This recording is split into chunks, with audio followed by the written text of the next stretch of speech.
Ruth Ann Carr interview, take 1. Hi guys, it's Gordon Young here from Gordon, Scotland, and I've got the lovely Ruth Ann Carr with me today, and I'm just going to have a chat with Ruth Ann about what she felt was the impact of Outlander on her life.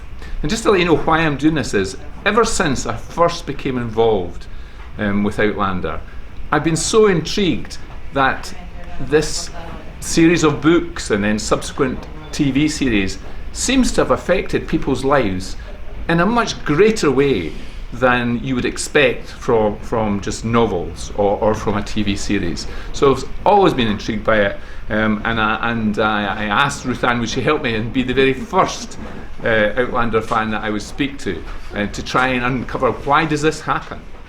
So Ruth Ann, tell me, how did you first become an Outlander fan? Okay, Gordon, I cannot separate Outlander from Scotland. Okay.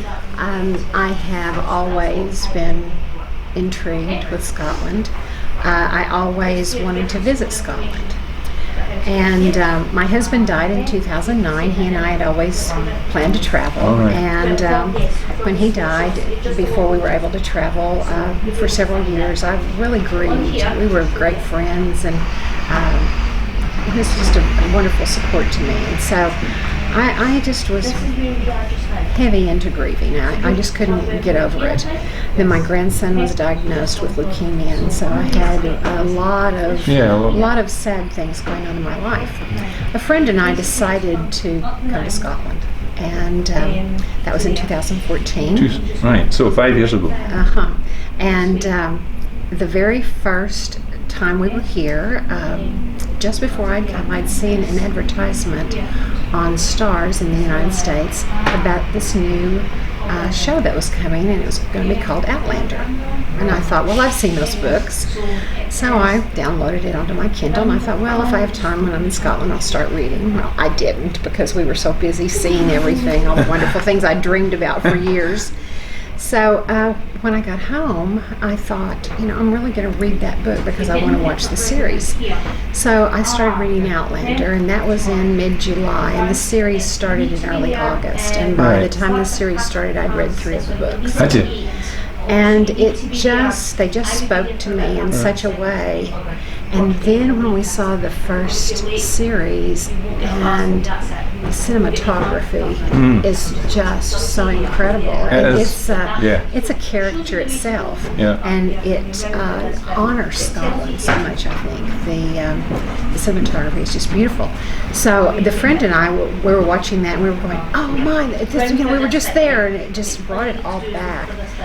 But I have to say that the story itself helped me get through my grief and get past my grief. Right. For the first time, I was able to think about my husband and remember the joyous times and not the pain and agony that he went through during the time he was fighting cancer previous to his death. Right. So it enabled me to kind of get through that grieving process and get to a point where I could find joy again. So that's wonderful, really, isn't it? That, it really is. That books and a TV series can do that and can help you to do that. And Gordon, I'm not the only person that has had that experience. I talked to a lot of ladies, in our Facebook group, and so many of them relate similar experiences, how Outlander has helped them get through difficult times in their life, whether it's the book or the series. Some people have read the books first and then watched the series. Other people, it's the opposite. But everyone seems to have not the same story, but similar stories. There's something about the characters. They're so true to life, and you can see people in those characters, or you can see some of the experiences that they've had in your own lives, and you see how they fight. Jamie and Claire fight to stay together. It's that bond, it's that love. And I can understand that. And so that's what I had with my husband, and then that was gone. But Outlander helped me remember that. So Ruth Ann, you are set up, I think, and are in charge of the fan group called Clan Heughan. Yes, is that right? Yeah. yes, So, which obviously I am aware of, and we worked together Yes. right from the early days and that. But I just wondered, what inspired you to do that? You've become a fan of the books and of the TV series, and then you decide to do this.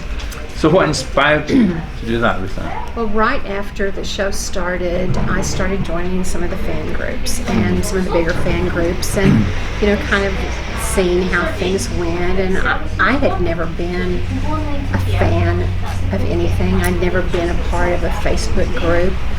This was all new territory for me, but I found that I enjoyed it. And as we moved on through the fandom, there were these contests, and people would vote for Outlander or the stars, and we got really involved in that. And some people thought that was silly, but we saw it as a way to get Outlander's name out there in the public, in the media, because it really wasn't known very much at first. No.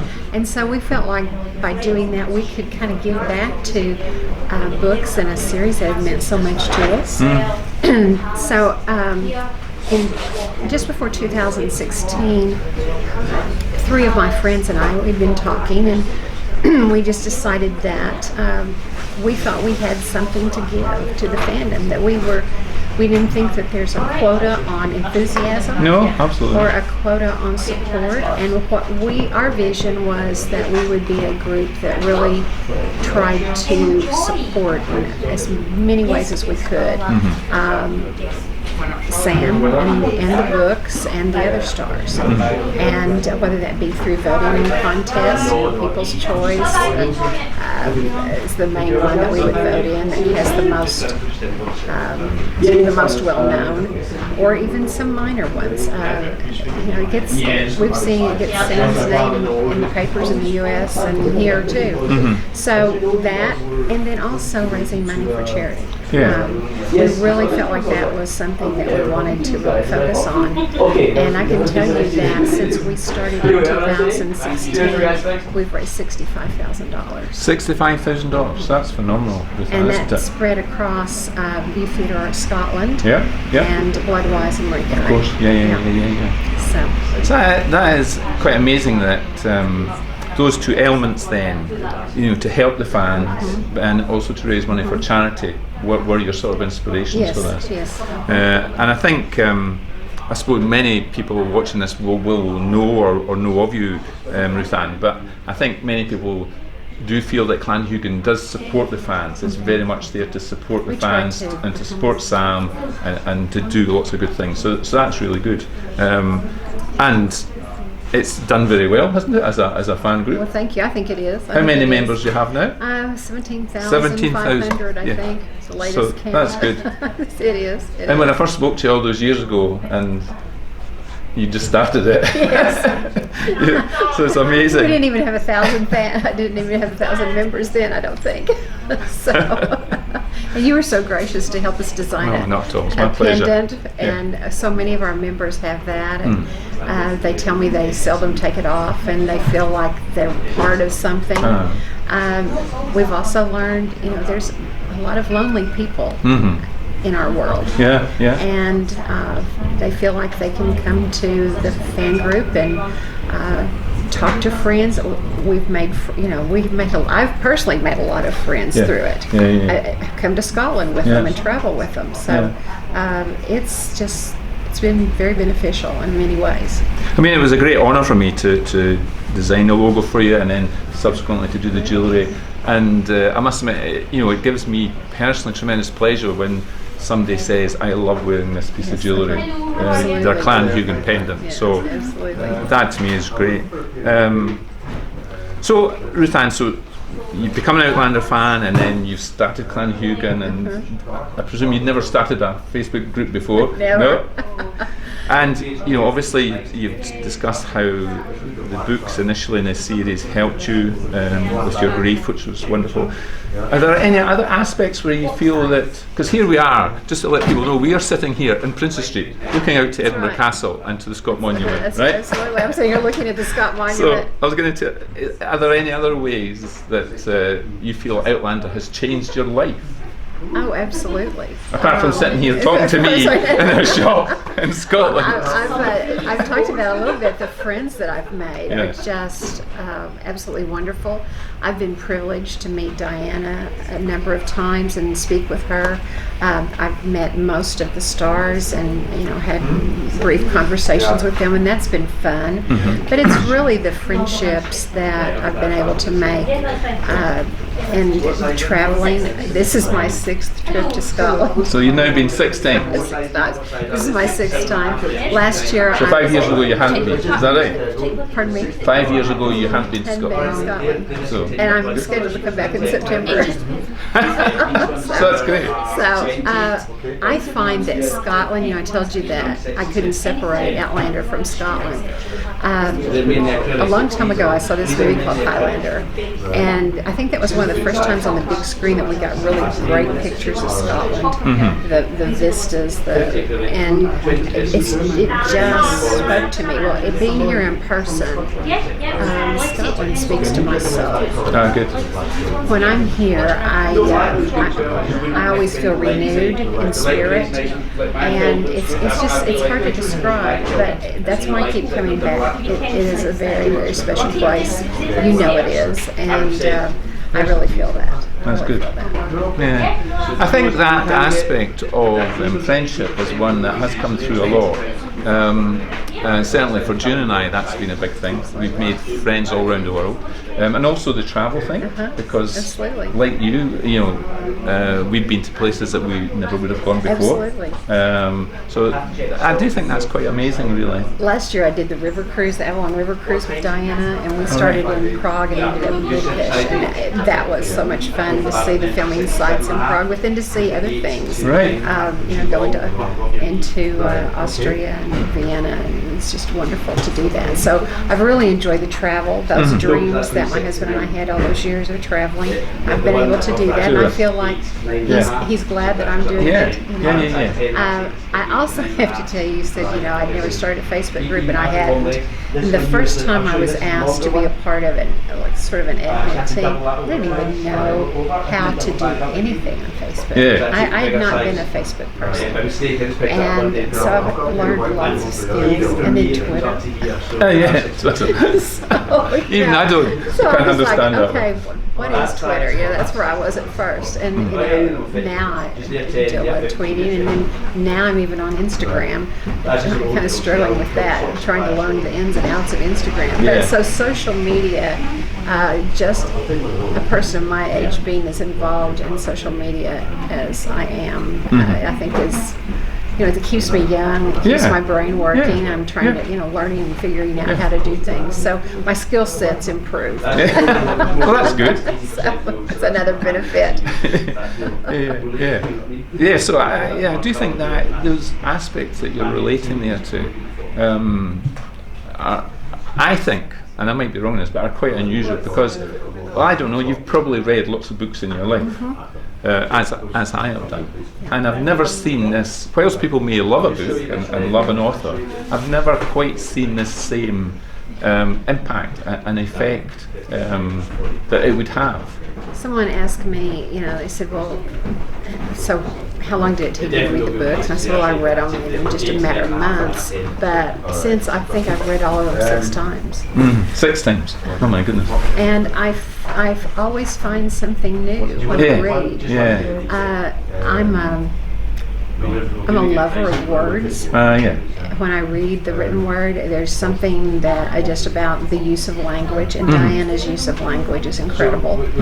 So that's another aspect that really has intrigued me and makes me want to keep reading her books.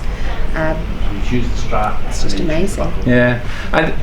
I'm going to say something now that I shouldn't say, right? Because in these days it's probably politically incorrect. But I am aware that I think from statistics that the the readership of the books is I think about 90% female, whereas the TV series it's much more split male and female. And I was always aware. June has read every one of the books. I tried to read the books, but to be honest, I struggled with the books.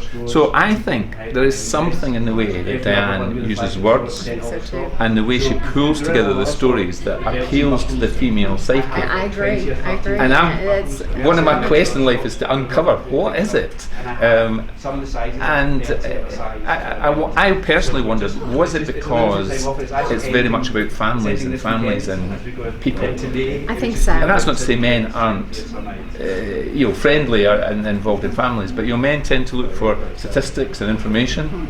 Well, Diana says it's a story about a marriage. It's not a story about a courtship. Right. Although that's part of it. Yeah. But she set out to write a story about a marriage. A marriage, right. And all of the ups and downs and ins and outs, the everyday and the extraordinary that happen to people in a marriage. You and I were talking earlier about things that happen in our lives. Yeah. And I think that speaks to people. Yeah. Whether they're male or female. Now, I do know some men who have read the books and really love them. Yeah. I have a friend who told me that her husband just kept pestering her, you've got to read these books, you've got to read these books. Right. And she was more like you. She had a little harder time with it. Yeah. And she listens to the audiobooks. Yeah. So June, that's what June does. June likes listening to the audiobooks, so that's how she tends to do it. But that is intriguing, this aspect of how Diana has written it with that in mind. Absolutely. A marriage and the trials and tribulations and if you talk about love stories, a lot of women like love stories or romance novels, but those, as Diana says, it's about the courtship, and then when they get married, it stops. Well, that's not what happens in Diana's books. It goes on, and they're going to be in their 60s in this next book. I think Claire will be 60-something, Jamie early 60s. And go tell the bees. Yeah, go tell the bees I'm going. I know. I mean, we obviously don't know yet when it's going to come, but that's obviously going to be overnight an instant bestseller. Oh, isn't absolutely, it? absolutely. So that's really good. Yeah. So I think it'll come before the end of this year. Do you think? All right. I do. Well, there you go, folks. I predict it'll be on everyone's Christmas list. There you go, a prediction from Ruth Ann Carr. So maybe, well done. That's great. So just finally then, Ruth Ann, do you have any future plans about Clan Heughan, about Outlander, your life? I just keep going to Scotland. Traveling. That's good. Actually, we started another group. It's called Clan Heughan Peakers. Clan Heughan Peakers. As part of MPC. We have a lot of our members in the big group that were members of MPC. Right. And we always tried to get the word out, but we decided, hey, let's just have a little subgroup and standalone group. It can be people from the big group that join or other people that want to join. So we have about 217 members in that group. And we applied to be ambassadors for MPC, and recently we were notified that we got that designation as honorary ambassadors. Not really sure yet what all that is going to entail, but we know it's going to be trying to spread the word about MPC Micro Challenge to increase membership and hopefully continue with the fundraising and helping people set goals to be their better selves, whether it's physical or non-physical. There's a lot of peakers that do things like knitting, art. It doesn't have to be. It doesn't have to be physical. Or outdoors or anything like that. So, and the fact that it benefits blood-wise is really important to me. I mentioned that my grandson had leukemia. He's a survivor. He was diagnosed when he was 2.5, and he's now 12. But what I really appreciate about what Sam's doing with this initiative is that he's funding research into the impact of chemotherapy on children, and trying to look at treatment that isn't so debilitating long run. It doesn't have those long-term effects. So I'm really interested in that area of research. So I know I want to see what we can do to try to continue to help in that area. That's good. As far as our other group, we're approaching at the end of 2020. Our group would be 5 years old. Kind of have some things in mind for that. That'd be good. Fifth birthday. Yeah, we'll want to certainly support Series 5, Fiery Cross, and then Sam's Two Movies. So we'll be on Twitter and really getting the word out for people to go see those movies. That's good.